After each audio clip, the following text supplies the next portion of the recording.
You, finding life rather dull, dreaming again of exotic places, wishing you were somewhere else? We offer you escape.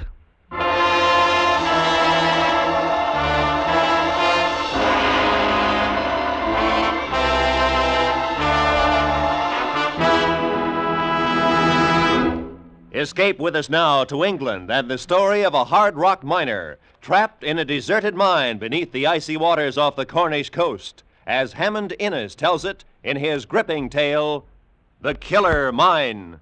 The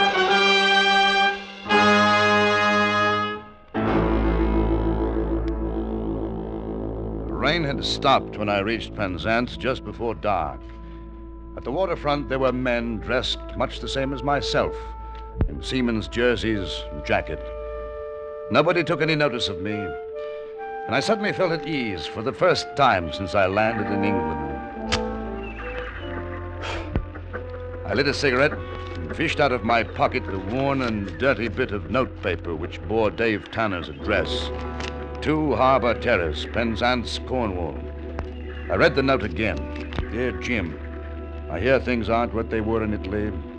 If you're getting tired of it and want a change of air, I can fix you up with a job in England, no questions asked. It's a mining job and right up your street, your old chum, Dave. Well, up to now, I'd been lucky. No questions had been asked. So I went to meet my old chum at number 2 Harbour Terrace.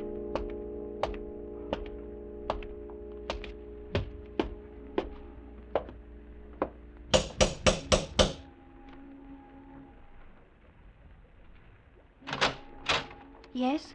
Mr. Tanner in? Who? Tanner, Mr. Dave Tanner. Oh, nobody of that name lives here. Oh, well, he's an old friend of mine. I've come a long way to see him. Hey, look, here's the letter he sent me.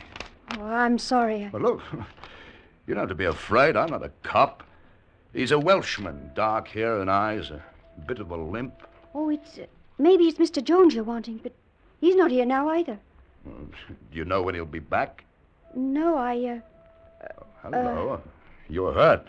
Oh, no, Well, that's blood on your hands. Oh, one of the lodgers. He cut himself on glass. Davy's here, isn't he? He's here and he's hurt. No. You can't come in. Move over. Where is he? I tell you, you're mistaken. What the devil are you doing, girl? Come and fix his arm before I lose any more blood. Who was it anyway? It's all right, Dave. It's me, Jim Price. Jim Price. Fine time for visiting you've chosen. Well, come on up, man. I'm bleeding to death.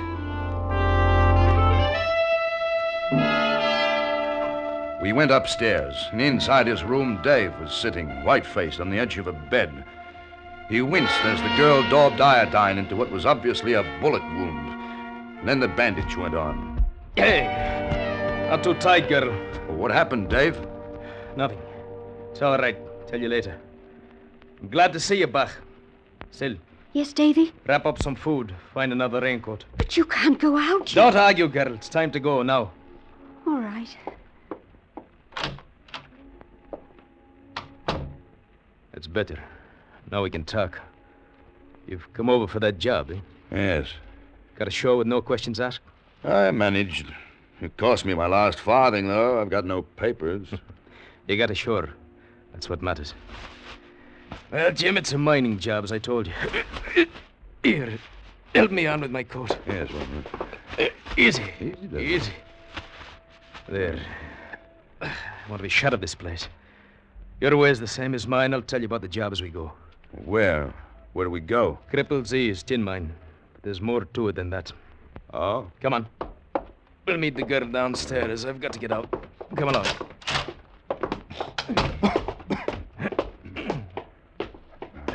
Davy, here's sandwiches and an old raincoat of Father's. Give it to him. Now listen, Sam. Those clothes upstairs, burn them. Yeah. Clean up everything. Anybody comes round asking questions, tell them you haven't seen me. All right. Not for 3 days. Oh, where can I get in touch with you? You can't. You'll come back? Indeed I will. But remember, you haven't seen me. And you don't know where I've gone. I don't know. That's true. You'll hear from me. Now open the door, see if anyone's about. Yes.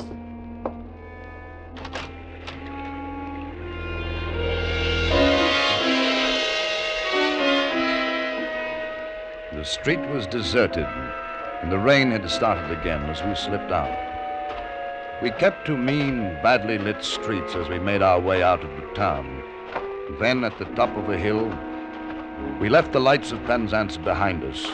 We hadn't said a word until then. We'll separate at Lanyon. How far is that? Oh, 8, 9 miles. Oh. Where are you going? A farm. I'll be hiding up for a bit. Oh, the police, Davy?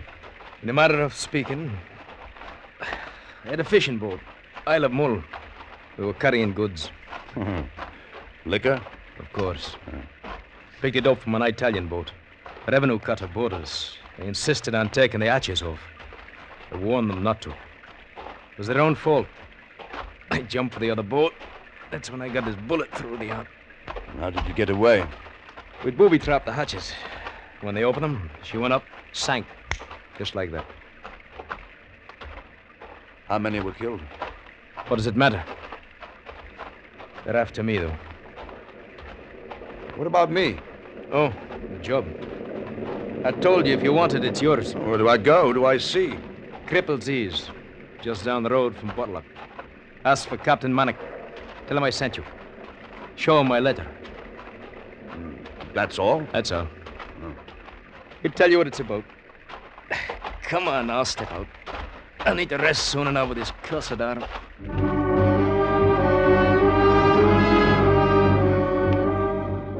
It must have been nearly midnight when the little Welshman and I parted. He pointed the way to Cripple's Ease a mile further along, and then turned away and disappeared in the driving rain.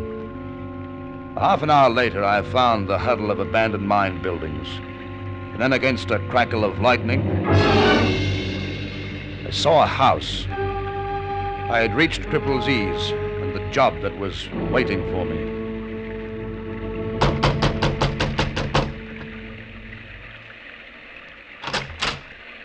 What do you want? I want to see Captain Manick. I be Captain Manick. What do you want? Dave Tanner sent me. Who? Dave Tanner. He told me to show you this letter. Come in. All right. My name's Jim Price. Davy said you had a mining job for me. I'm a miner. I was working in Italy. Come in here. There's a fire. You can get warm. How long have you known Dave? We were in the army together. Where? Italy, mostly. Casino. Sit down. You're the deserter chap, aren't you? Oh, it's all right. Davy told me about it. We don't ask questions here. Does anyone know you're in England? No, only Dave. This job you've got, how long will it take? Not being a miner, I wouldn't know. Might take a week. I'll give you a flat rate of £50, and another 100 if you can do it in 2 days. A big tin strike? No. Well, I don't see where... All right, just a minute. Yeah. Now, have a look at this chart. These mines are finished. There's nothing worth working in them anymore. I've got another use for it. You see that long gallery running down under the sea? Yeah? It's called the Mermaid. Nearly half a mile long. Now then, what I want you to do is to blow a hole in the seabed at the end of it. Blow a hole in the seabed? Yes. You see the slope of the gallery? It starts about 100 feet below the sea level. Then at the end, rises to, well, by my figures, 20 feet under the bed of the sea. My job is to drill through that 20 feet and let the sea in, huh? Yes. I can tell you it's getting risky running liquor into England through the usual channels. I see. Yes. This will be safer. Our boat spots a buoy which marks the entrance of the underwater mine. Lowers the cargo and we haul it through the mine up to the shore. Well, how? A carriage drawn by a horse. Oh, it'll work. Even underwater it'll work. I've had 2 men working on the shaft for a year now, straightening it out. All we need is a miner to finish the job. That's you. It's nasty. Suppose the entrance gets jammed with rock after she blows. No, I'll go down in a diving suit and clear it. It's nasty. I haven't done undersea stuff. But you know explosives and rock? Yeah? And there'll be nothing to it. I don't know. What about Davy? Was he doing a job for you? Suppose the police get him and tie you up with it. What happens to me? Huh? Oh, don't worry. I don't like it. Man, be sensible. You're a deserter from the British Army. You returned to England without papers. If not here, where would you work? I'd be offering you £150. I should have stayed in Italy. But you didn't? No, I wanted to see Cornwall again. It was a mistake. Not at all. Do what I ask, and I'll see that you get a passage back to Italy. No. No, it's too dangerous. I'm sorry. I'll take my chances somewhere else on another job. Oh? And you leave me no alternative. What do you mean? I shall have to telephone the police in Penzance and inform them that a deserter has shown up, looking for a job. After what you told me? Now make me laugh. I'm quite a respectable man in these parts. I doubt that the authorities would take your word against mine. You're bluffing. Nobody can force me to do anything. You think not? No, stay where you are, Mr. Price. I wouldn't hesitate to shoot you. You see, I'm in rather a desperate position. It's taken me a long time to find a miner to do this job. I couldn't bear to see you refuse. You still have a moment to change your mind. Hello? Would you ring the police station for me, please? He wasn't bluffing. I knew that I owned only a few seconds to decide. It was a choice of arrest, conviction as a deserter, or doing a job which might mean my life. I had run away from death once before. I suddenly realized that I'd been running ever since. I had to stop. I looked back at Manic, smiling and sure with his pistol pointed at me. Well? All right, hang up, I'll do it. I'll blow up your bloody mind.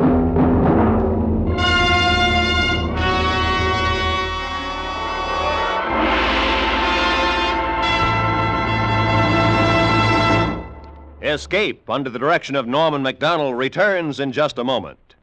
Boy Scout Week is now being celebrated across the nation. The scouting program is well known to almost every American. It includes character building, physical fitness, and citizenship training that enriches the lives of boys and young men in all walks of life.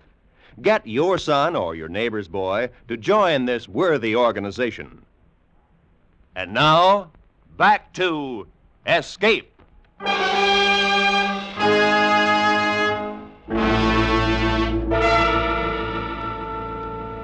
Manic put down the phone, opened a desk drawer, and took out some pound notes, handed me 10 and suggested that I get some sleep.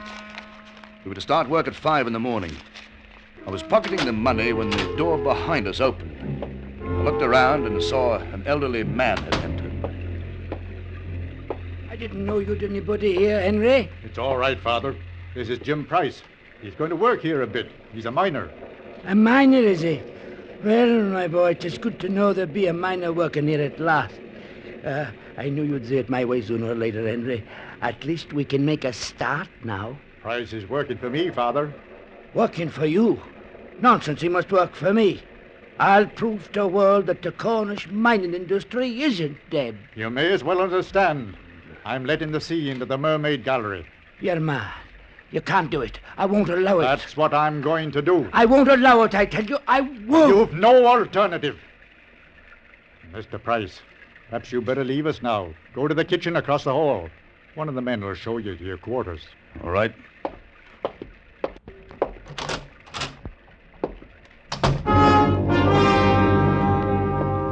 I went to the kitchen, could hear the argument raging through the hall. There were 2 men sitting by a fire with mugs in their hands. One like a diminutive monk with a potbelly and rosy cheeks, and the other a long, cadaverous-faced man who looked at me solemnly as I entered. Blimey, another one. Sit down, chum, sit down. I say, you staying or passing through? I'm going to work here. I'm a miner. Lord love a duck. Is that Slim? Now we don't have to worry about the ruddy roof falling in on us. My name's Fryer O'Grady. You call me Fryer. And this here's Slim Matthews. Jim Price. Men excited you to blow through the seabed? Yes. Does the old man know? Yes, I just left him. Thought I heard argy-bargy. It's going to be trouble. I don't understand. The old man's been working these mines all his life. Now he says he's found the richest tin strike in Cornwall. Captain's right, though. Captain's right. Running liquor's tax-free, if you follow me. Too expensive to operate a mine these days. I shouldn't want your job, Mr. Price. We've been sweating for a year down here. Funny feeling with all that sea over your head. Oh, well, every man to his trade, I say. Come on, mate, I'll show you to your digs. Imagine you'll want to be up right hand. Thanks. See you in the morning, Mr. Price.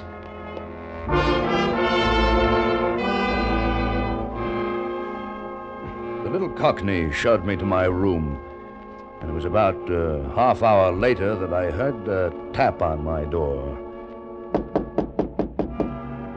Yes? Mr. Manick. I was afraid you might be asleep. Look, I got something to show you. My son tells me you're an experienced tinner. Have a look at this rock. Maybe you'll believe me. Hey, that's tin, all right. This fabulous. The richest seam in the history of Cornish mining. Look at it.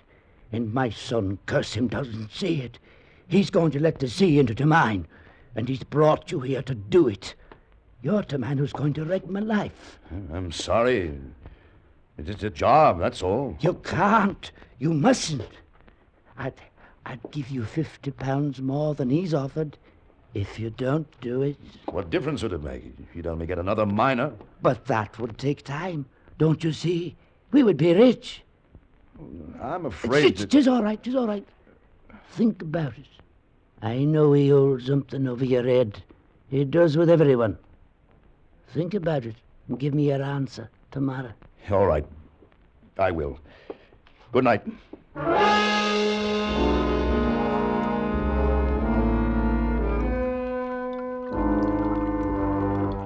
That's it, Mr. Price. What's the pit for, Captain? Yeah, underneath the scaffolding there. To catch the rock when you make the final blast. Oh. Well, it might work. As I told you, if it doesn't, I'll come down in a diving suit to clear it away. You say there's 20 feet to get through? Yes.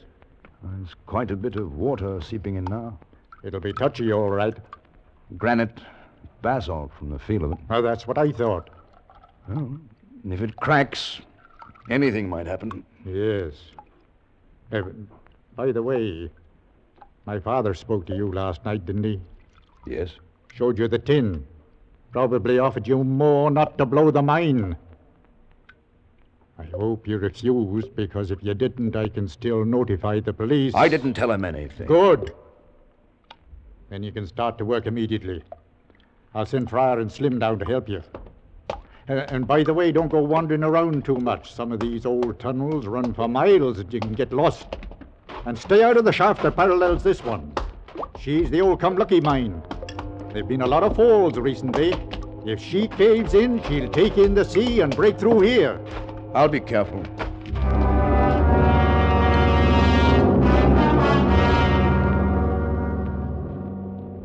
I've worked mines most of my life. And it gives you a funny feeling to be standing under the sea a half mile from shore and protected by 20 feet of rock.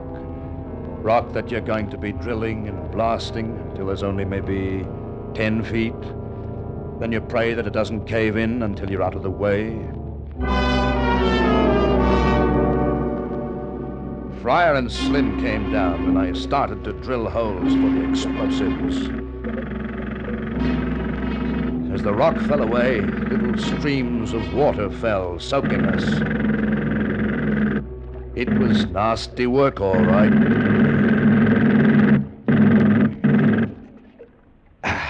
That do it, chum?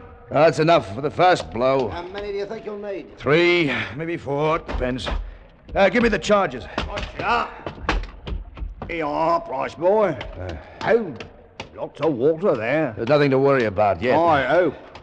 You and Slim better get up the tunnel when she goes. I was hoping you'd say that. I'm off. Good luck, chump. The two men disappeared up the gallery, and I was left alone to explode the charge. I connected the wires, moved the exploder as far as it would stretch into the tunnel, and then I pressed the handle.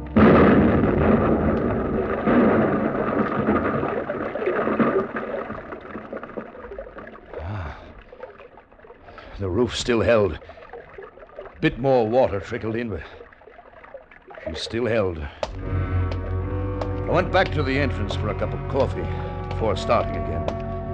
As I approached the cage, which served as an elevator to the surface, I saw Captain Manick talking with another man. It was Dave Tanner. You bloody fool! Why of all places did you have to come here? I told you. The Garrett talked. I heard it on the wireless. I knew they wouldn't be thinking of looking for me here. It would be safer. Safer in broad daylight? Somebody must have seen you. The police will be all over us. Nobody saw me. How do you know? Price, you've got to be through that seabed by tonight. Well, it's impossible. I can't do it. Nothing's impossible. I can get you out of the country as soon as you finish the job.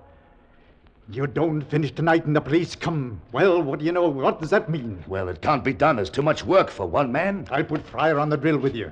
He knows something about it. Tanner and myself will be clear of the rock after each blow. Well, I'll try. Good. You, Dave, stay out of sight, down here. And keep my father out of here. Shoot him if you have to. You understand? All right, all right. We worked like madmen all day, drilling, blasting. We blew the rock 3, 4, 5 times, and still it wasn't enough. The water was coming in fast, filling the pit. Manick and Slim went back for new drills and charges. Fryer and I stayed on the scaffolding. And I don't like the looks of that. What's up, mate? Rock. Weaker up here. Dangerous? Maybe. Fetch me a pick. All right. Ain't better do. Broken the end. The last charge must have done it. I'll often get another shot for you, Mo.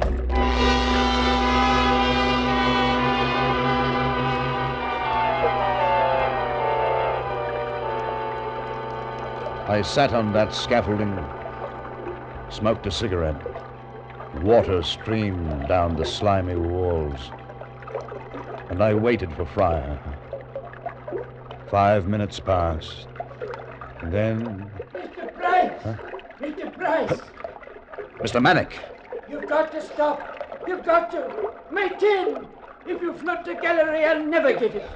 I'm sorry. I won't let you, do you hear me? There's nothing I can do. It is mine. You're going to destroy it.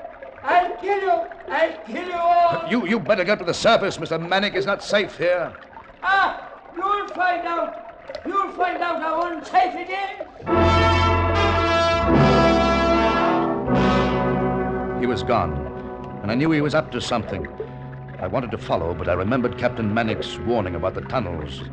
The old man knew them, every twist, turn. And if he wanted to get rid of me, he could lead me to a maze from which I would never find my way out. So I stayed there until the captain and Slim came back. We're getting ready to go, Price. Your father was here. What? He's up to something. How did he get by Dave? I don't know. You let him go. Come on, hurry. We've got to stop him. What'll he do?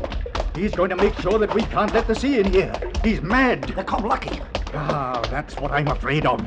He knows that mine like a book. Come on!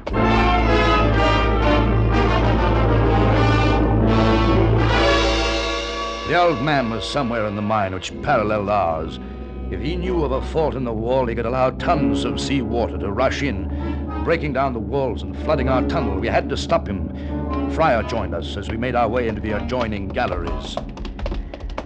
If he's got dynamite... Don't say it, Captain. I should have locked him up long ago. What's that down there? See? It looks like a light. It is. That's him.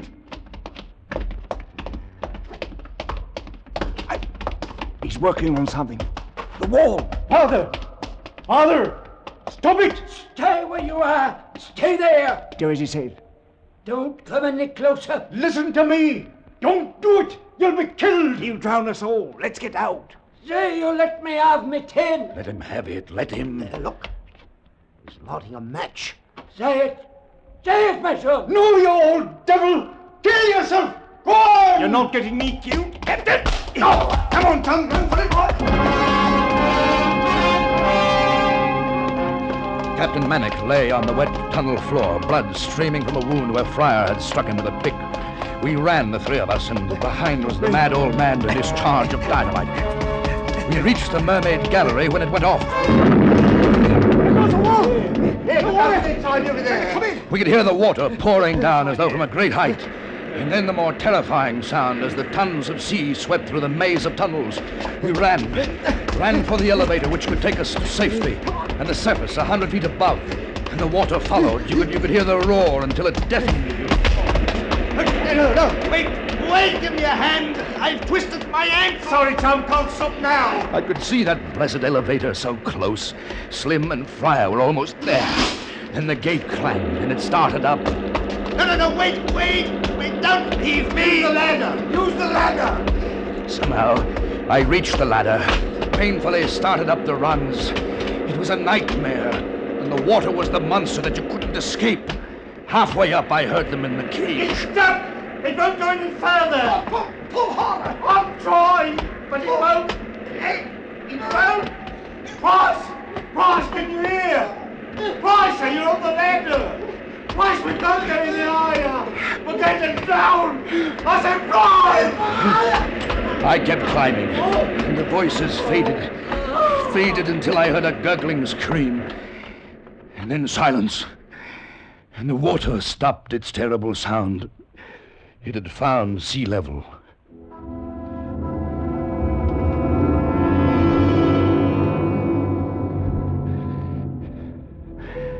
When I got to the surface, I saw Dave Tanner.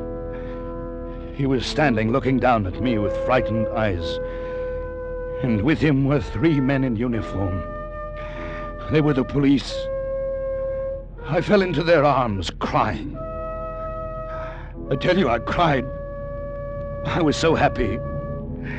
I got away from that killer mine.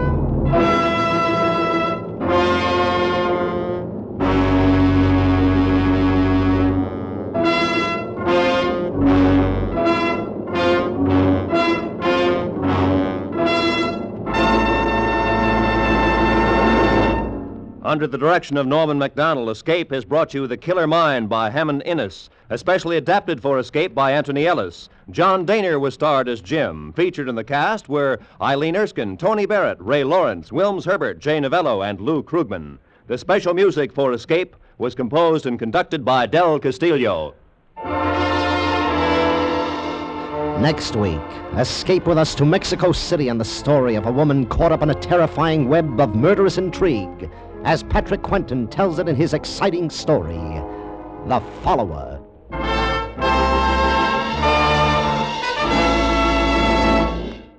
If you'll stick around, you'll find a lot of laughs and some deep human interest. Bill Goodwin is about to pay his regular Sunday afternoon visit with his $1 a minute program. Bill will be selling CBS airtime at this modest rate to more people with things on their mind. $1 a Minute starring Bill Goodwin follows a mini on most of these same CBS stations. This is Roy Rowan speaking.